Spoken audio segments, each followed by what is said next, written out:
नमस्कार विद्यार्थियों।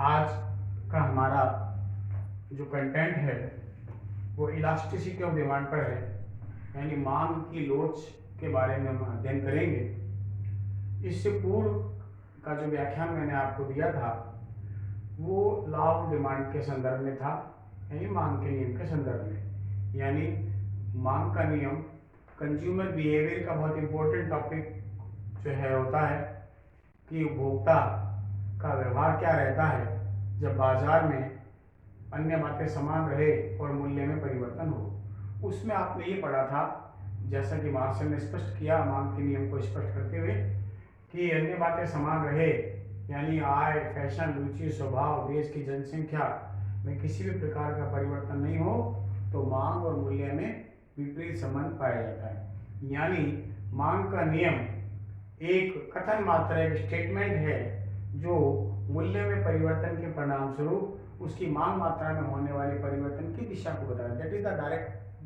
Direction of changes. Law of demand only explain the direction of changes in quantity demanded due to change in price. इसलिए कहते हैं कि law of demand explain the जो है qualitative relationship between price and quantity demand, यानी गुणात्मक संबंध को बताता है। लॉ ऑफ डिमांड केवल इतना बता रहा है कि अगर मूल्य में परिवर्तन होगा तो मांग में उसकी विपरीत दिशा में परिवर्तन होगा, यानी डायरेक्शन ऑफ चेंज बता रहा है, रेट ऑफ चेंज नहीं बता रहा है। यानी कितना परिवर्तन होगा due to change in price, यानी बाजार में मूल्य बदले तो मांग में 5%, 10%, 20% कमी आएगी या वृद्धि आएगी।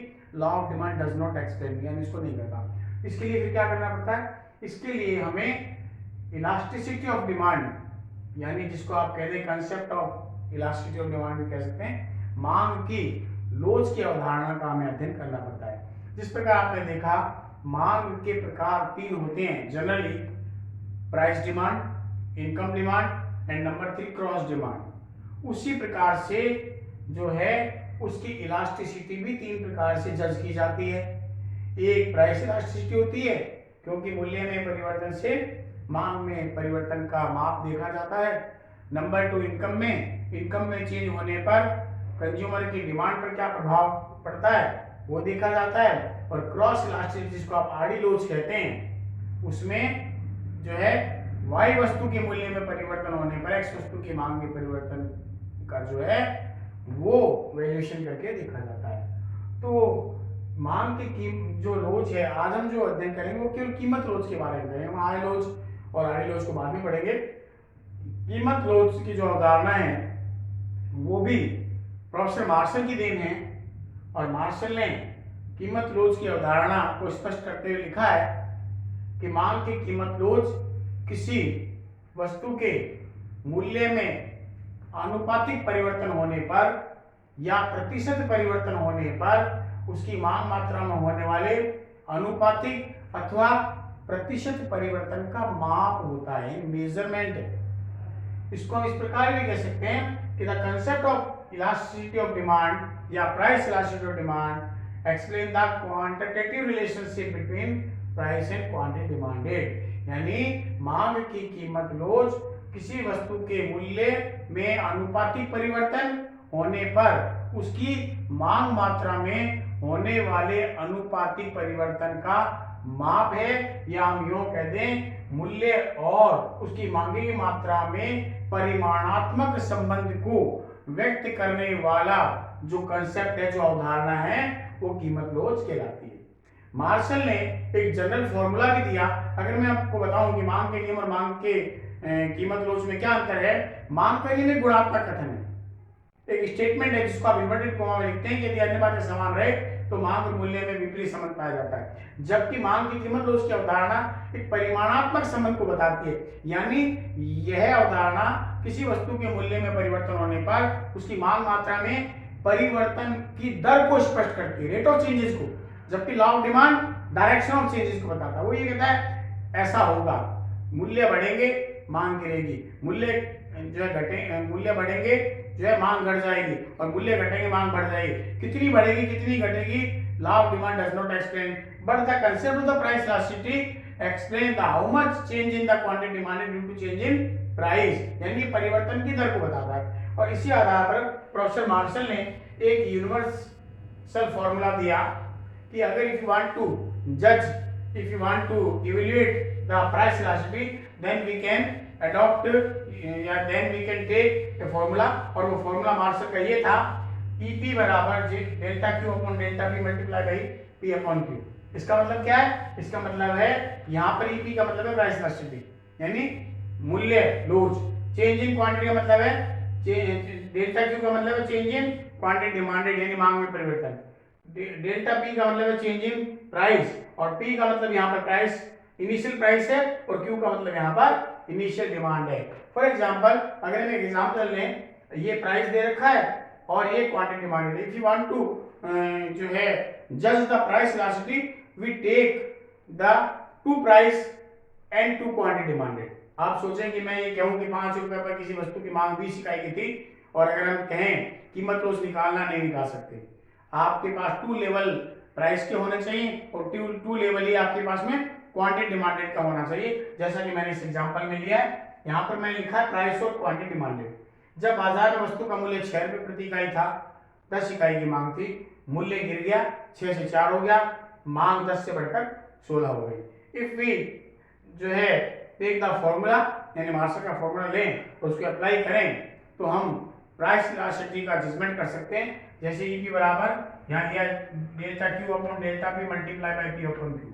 डेल्टा क्यू अगर आपको निकालना है, ये 10 है 16 है, जब डेल्टा लगा देते हैं तो ये ध्यान रखिएगा कि we ignore the negative sign. आपको डिफरेंस लेना है, नॉट प्लस नॉट माइनस, कुछ नहीं लगाना आपको, दोनों का अंतर होगा 6 अपॉन डेल्टा पी 6 माइनस 4 यानी 2 मल्टीप्लाई बाई 6 अपॉन 10 किया है मैंने। 6 यहाँ प्राइस है, और वो प्राइस कौन सा है? इनिशियल प्राइस है, और क्वांटिटी डिमांडेड इनिशियल लेनी है, वो हमारी 10 है। जब हम इसको सॉल्व करते हैं तो हमारे पास वैल्यू आती है 1.8, और 1.8 का मतलब है ये वैल्यू 1 से ज्यादा है, तो यहाँ पर इसको डिनोट किया जाएगा EP ग्रेटर देन 1 से। और ग्रेटर देन 1 का मतलब होता है मोर इलास्टिक डिमांड, यानी अधिक लोचदार मांग। यानी जब कोई मांग प्राइस के चेंज होने पर ज्यादा इंपैक्ट डालती है डिमांड पर, या ज्यादा सेंसिटिव होती है, उसे हम क्या कहते हैं? मोर इलास्टिक डिमांड कहते हैं। इसका तात्पर्य यह है कि मूल्य में परिवर्तन कम हो रहा है, उसकी तुलना में उसकी मांग मात्रा में परिवर्तन अगर ज्यादा हो, तो उसे हम क्या कहते हैं? अधिक लोचदार मांग कहते हैं। तो कैसे पता लगाएंगे इसका? ये 1.8 की जो वैल्यू है 1 से ज्यादा है, इसलिए हम लिखेंगे EP ग्रेटर देन 1। अब इससे ये पता नहीं लग पा रहा है कि इस फॉर्मूले के आधार पर कि मांग में जो परिवर्तन है वो मूल्य में परिवर्तन की तुलना में क्या है?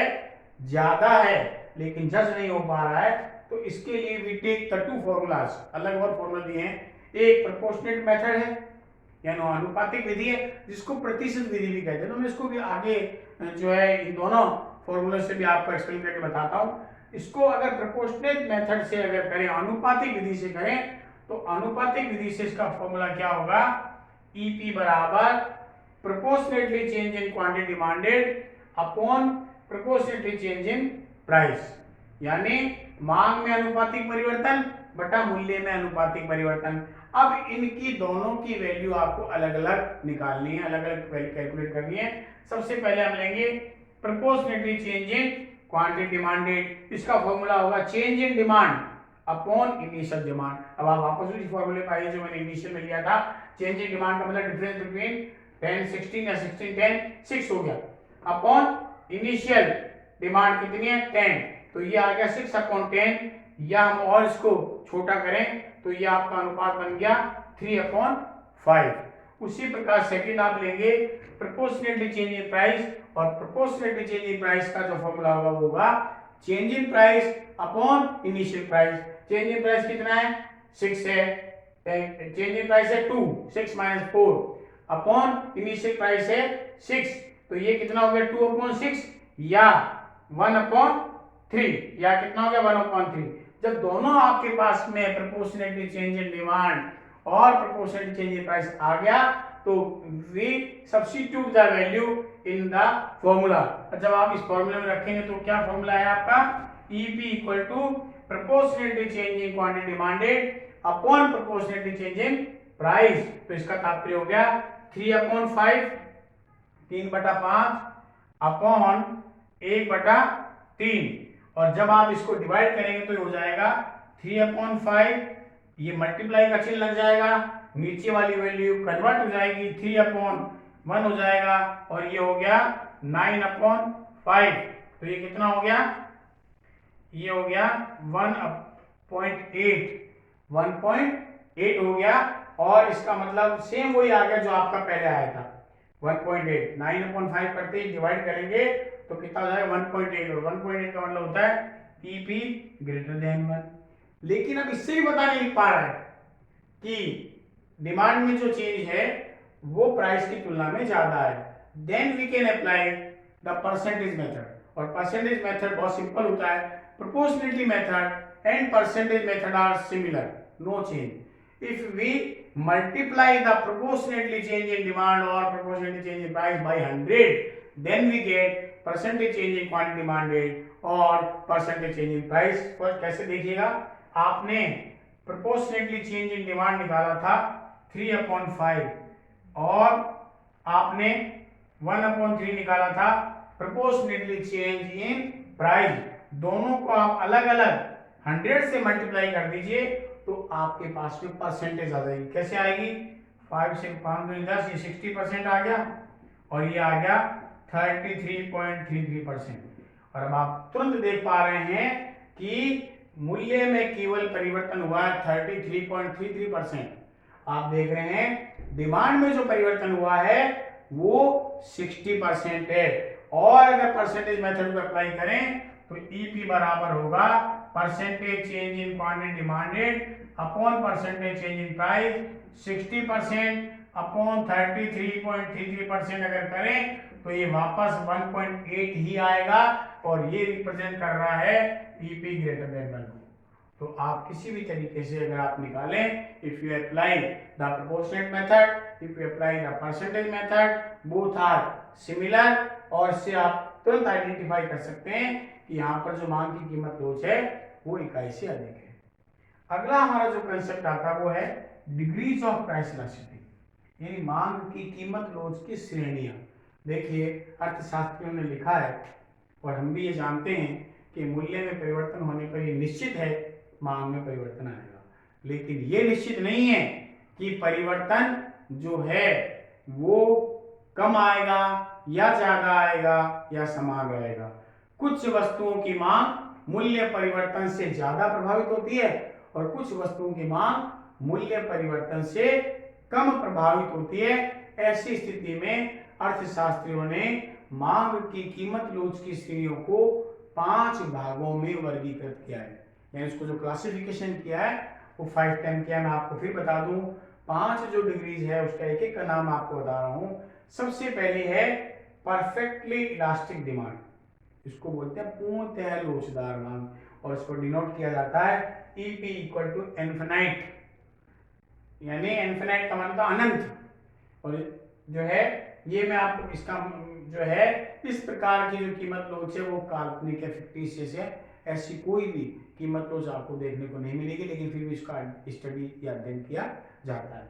नंबर 2 आती है हमारी मोर इलास्टिक डिमांड, यानी अधिक लोचदार मांग। इसको डिनोट किया जाता है EP इक्वल टू 1 से, और इसका मतलब होता है मूल्य में परिवर्तन की तुलना में मांग में परिवर्तन ज्यादा होना, या यूं कहते हैं मूल्यों में अनुपातिक परिवर्तन की तुलना में मांग में परिवर्तन ज्यादा होना।